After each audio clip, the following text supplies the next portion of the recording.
10 minutes, and I'm supposed to talk about economic growth and inequality in Melanesia. The one problem we don't have in Melanesia is that we don't have too much inequality because we haven't had much growth. So everybody has been growing equally poor.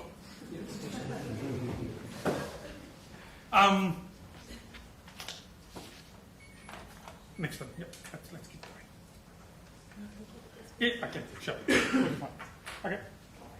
So I'm going to talk about economic growth with rising poverty in Papua New Guinea. PNG is the largest of the Melanesian countries. It's about 4.5 times the size in terms of population compared to the rest of Melanesia, so it's huge. And in PNG, you have had unprecedented economic growth over the past decade. Chris referred to this. But we have had rising poverty.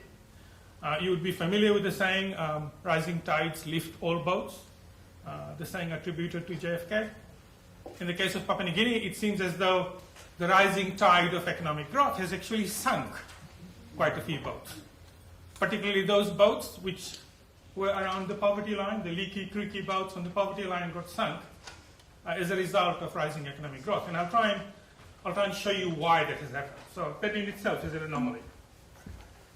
Okay, so briefly, Chris, thanks for giving the figures on rapid growth in GDP. I don't have to go over that. The past decade has seen unprecedented economic growth in Papua New Guinea. The issues with data, but broadly the trends are there and they tell you a fairly strong story.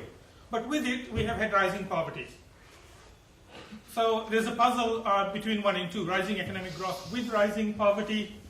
One way to resolve this puzzle is to deny that poverty exists. And some people have done that. But the only reason why you do poverty analysis, the only reason why I do poverty analysis, is so as to target assistance to the poor. So if you begin by saying there is no poverty, then there isn't a problem. We have failed on step 1. Then you can't do much after that. There isn't poverty, so what are you talking about? I'll show you that there is poverty, and I'll try and use more precise numbers than those that have been used to date. They're new numbers. I'm not saying that my numbers are a substitute to what John Gibson and the World Bank and others have produced. What I'm saying is that this is a substitute. And then I'll tell you where I'm taking this in terms of targeting assistance to the poor. So PNG, I'm sure all of you know where it is. I often get told that there's some other countries who are closer to Australia than Papua New Guinea. I'm told the distance between two communities, the closest communities between Australia and Papua New Guinea is 4 kilometers. You could virtually swim the distance. This is Chris's story. We're looking at PNG economy over the past decade in terms of aggregate GDP and per capita GDP. Population growth in Papua New Guinea is pretty high. It's about 2.7% per year.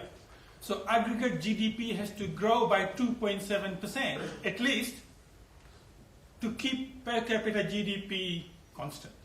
So you have to stand still in terms of per capita GDP for aggregate GDP to grow by 2.7% per annum. So if per capita GDP is to increase, then aggregate GDP has to increase by more than 2.7%, basic arithmetic.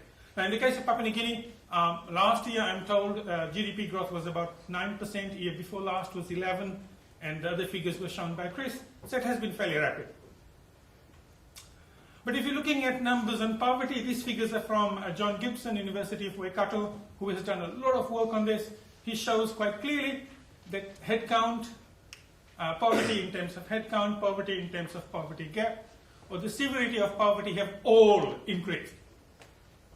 But for those of you who know how these numbers are measured, the figures have a fair bit of measurement error in them. So you have sampling error plus measurement error. The way they're calculated, and for those of you who attended John Gibson's seminar a month ago, will know that you have to make a lot of adjustments to the data. Briefly, this is what happens. You have a household income expenditure survey. You work out the consumption per household per adult as the difference between what you purchase plus what you produce plus what you get as gifts less what you sell less what you give away as gifts, less any change in stocks. So they're basically comprised of 6 components, and each one of them is measured with error. So what you get in total is per capita consumption has got a fair bit of error.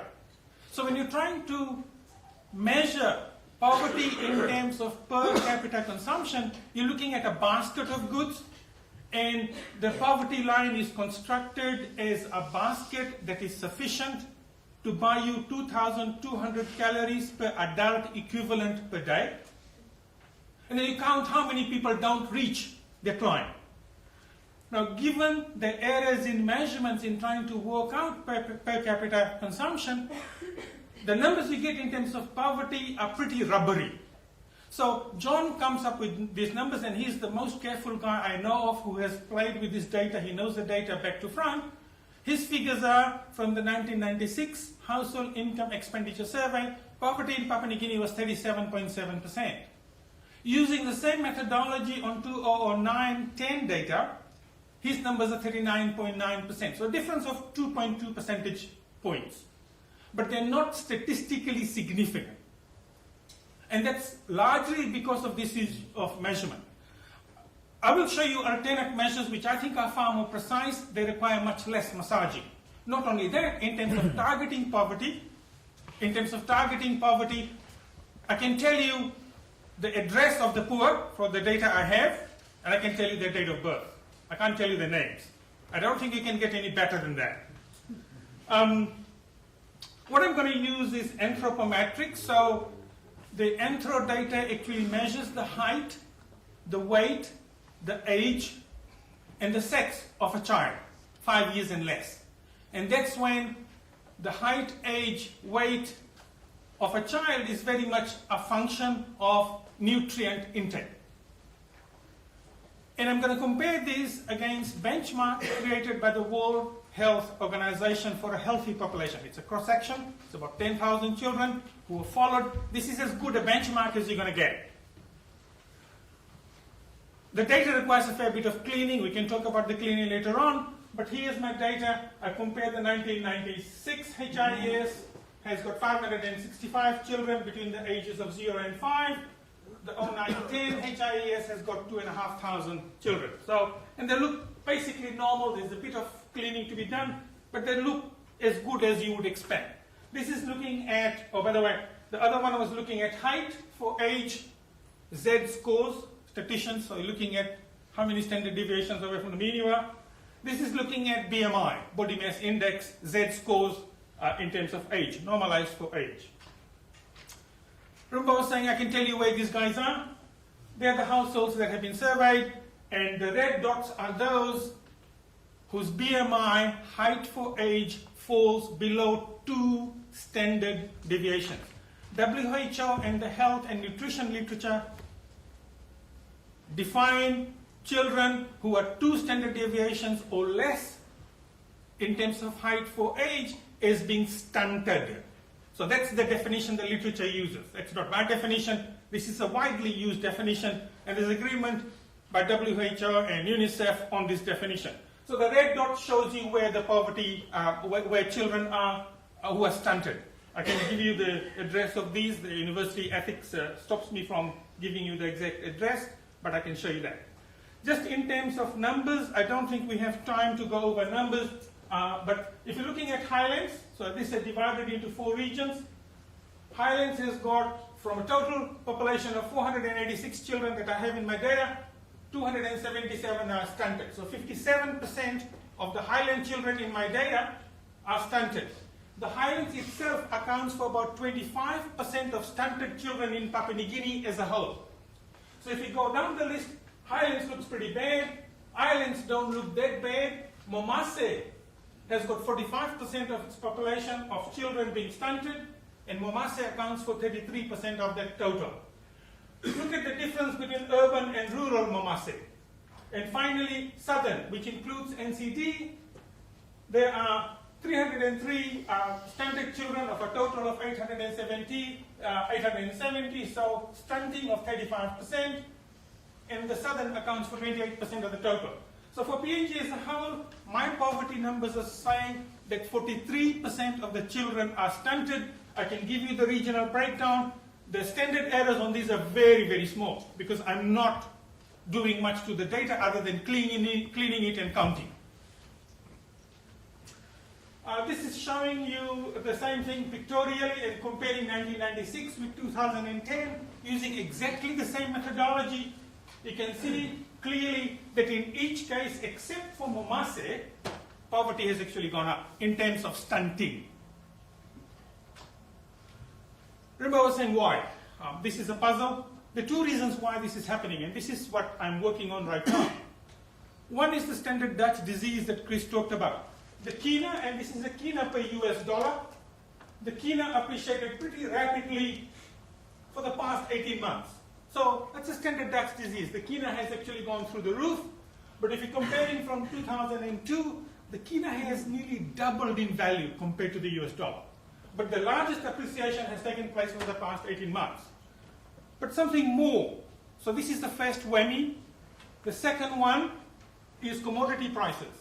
So if you're looking at tree crops, and 40% of PNG households, according to the 09-10 data, depend on export tree crops, palm oil, coconut oil, cocoa beans, and coffee. And look at the last 18 months.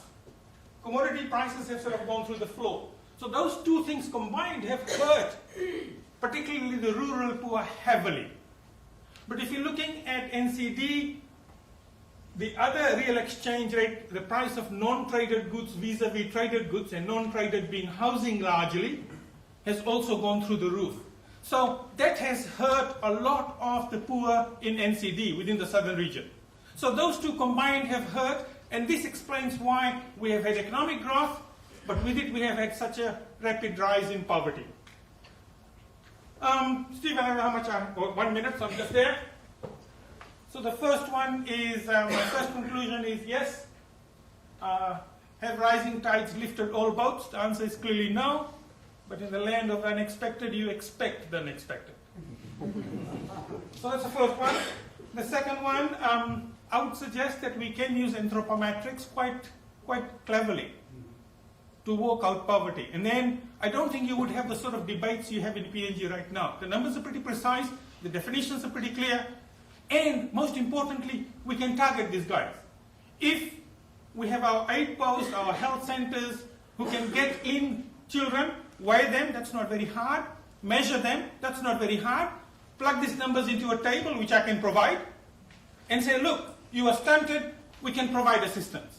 So I think it can be done pretty easily. I don't think it's rocket science.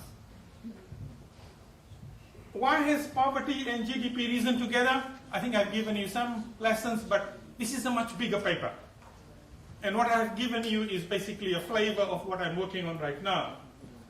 Finally, I think PNG has a very, very strong case, given the sort of money we have, for safety nets. I think there is a case for conditional cash transfers. I think the mechanisms are there. I don't think it's all that hard. I think it can be done. And if there's one thing we, as a community, can do is to push towards providing a safety net, I think that would be the best we could achieve out of our efforts on poverty reduction. Thanks very much.